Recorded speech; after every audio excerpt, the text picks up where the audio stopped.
The spring semester of my junior year, I studied abroad in Australia, where I became very close friends with my Australian flatmate. One weekend, I went home with her to visit her family on their dairy farm. Tegan's family first started in the dairy industry when her parents were married in 1993.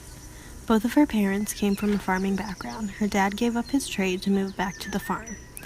As land is quite expensive for a young couple, her grandparents bought the farm her family currently lives on and loaned it to her parents.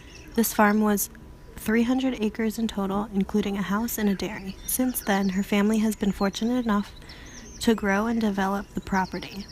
Her family has purchased more land to expand their business, and currently the Hedricks have about 600 acres and are always looking to buy more.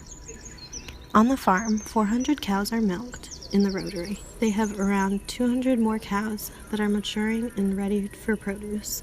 Milking takes roughly 2 hours, as the rotary is considered to be small for this size of herd.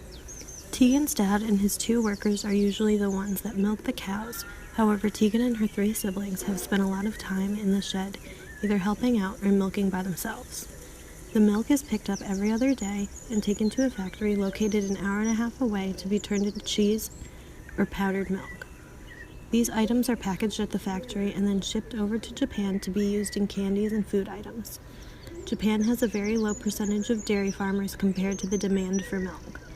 Australia takes advantage of this and has a strong export connection with them. Her family receives a monthly milk check that helps to pay towards the cost of the farm and taking care of the cows.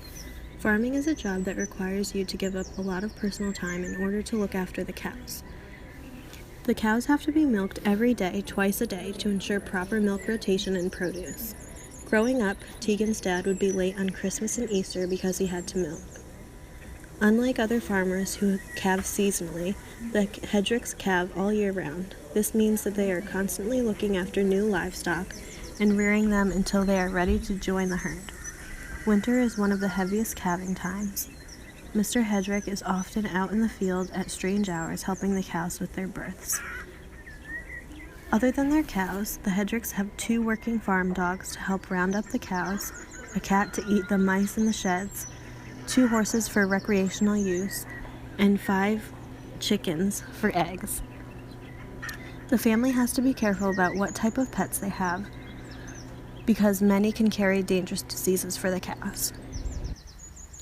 Out of the 4.5 months that I was abroad, I think that visiting the Hedricks farm was the most unique experience that I had.